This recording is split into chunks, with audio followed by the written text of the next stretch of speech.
Rema hari ini, Yesaya 50 ayat 4b sampai 5. Setiap pagi ia mempertajam pendengaranku untuk mendengar seperti seorang murid. Tuhan Allah telah membuka telingaku, dan aku tidak memberontak, tidak berpaling ke belakang.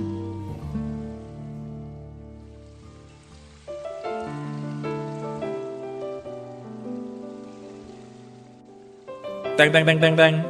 Bel masuk sekolah berbunyi. Pertanda murid-murid harus segera masuk ke ruang kelas. Noel pun bergegas masuk ke kelasnya. Sebagai seorang murid, Noel harus mendengarkan guru di sekolah dan mengikuti tata tertib di sekolah. Namun, Noel belum bisa melakukan tugasnya menjadi murid yang baik. Kadang-kadang ia mondar-mandir di kelas, tiduran saat guru mengajar, sehingga ketika guru memberikan tugas ataupun instruksi, terkadang ia tidak paham. Orang tua Noel sudah berkali-kali mengingatkannya agar menjadi murid yang baik, yang sungguh-sungguh mendengarkan guru ketika mengajar. Walau awalnya tidak mudah, tetapi sedikit demi sedikit Noel mulai mengerti tugas seorang murid adalah belajar dan mentaati gurunya. Ia mulai tidak semaunya sendiri, tetapi mengikuti apa kata gurunya. Setiap perkataan atau instruksi gurunya didengarkan dan dijalankan dengan baik. Kini Noel menjadi murid kesayangan guru-guru di kelasnya. Nilai pelajaran Noel pun meningkat karena setiap hari ia selalu bersemangat belajar dengan gurunya. Tidak mudah untuk berjalan secara profetik jika tanpa tuntunan Tuhan.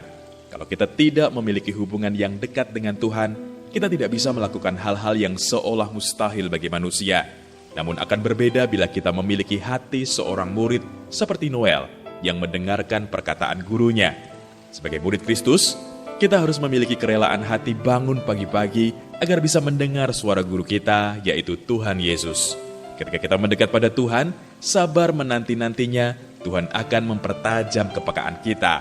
Telinga roh kita dibukakan, hingga bisa mendengarkan instruksi Tuhan dengan jelas. Kita harus mendengarkan sungguh-sungguh apa yang menjadi perintahnya dalam hidup kita, sehingga kita tidak tersesat dan salah jalan. Oleh karena itu, bangkitlah dan belajarlah berjalan secara profetik. Miliki hati seorang murid untuk kita dapat belajar mendengar suara Tuhan dan menangkap instruksinya.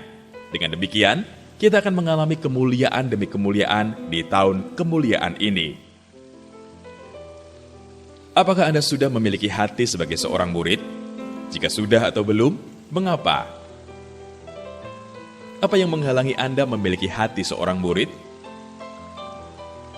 Bagaimana respon hati Anda ketika Anda sudah mendengar suara Tuhan dalam hidup Anda?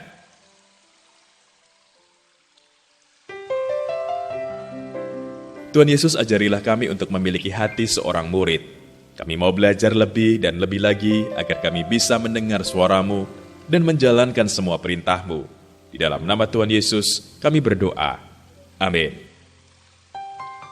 Untuk dapat belajar mendengar suara Tuhan dan menangkap instruksinya, kita membutuhkan hati seorang murid.